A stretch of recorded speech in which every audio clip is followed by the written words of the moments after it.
Gjendja shëndetësore e vajzës 13 vjeçare e lënduar në aksidentin e një ditë më parë në Gostivar vazhdon të jetë e rëndë. Ajo mori lëndime në kokë. Në klinikën e Shkupit po mbahen edhe 3 persona të tjerë të cilët janë jashtë rrezikut për jetën, ndërsa 10 persona tjerë janë lëshuar për kurim shtëpiak.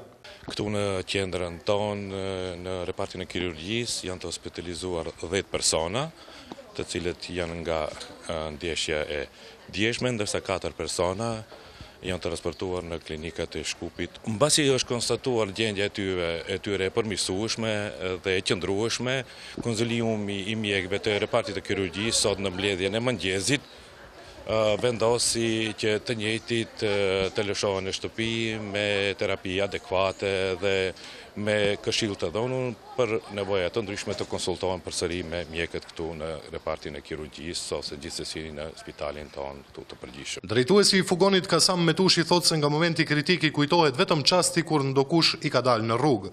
Ngjarja nuk ju kujtohet si duhet as edhe fëmijëve të aksidentuar. Ndërkohë që familjarët, edhe pse të mërzitur, solidarizohen me vozitasin. Me jo thënë drejtën,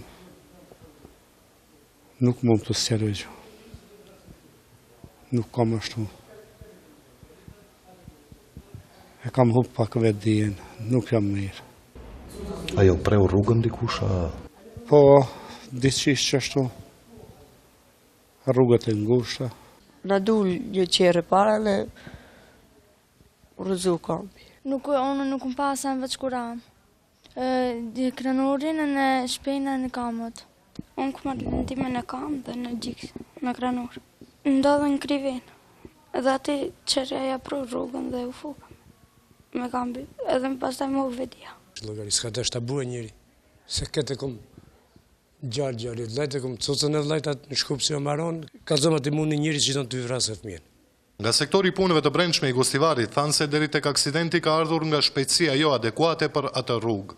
Përveçno, sipas informacioneve të para, shkaki i aksidentit është shpejtësia jo adekuate sipas kushteve të rrugës. Nga komuna e Gostivarit thonë se presin raportin zyrtar të organeve të hetuesisë, ndërkohë premtojnë ndihmë për të aksidentuarit.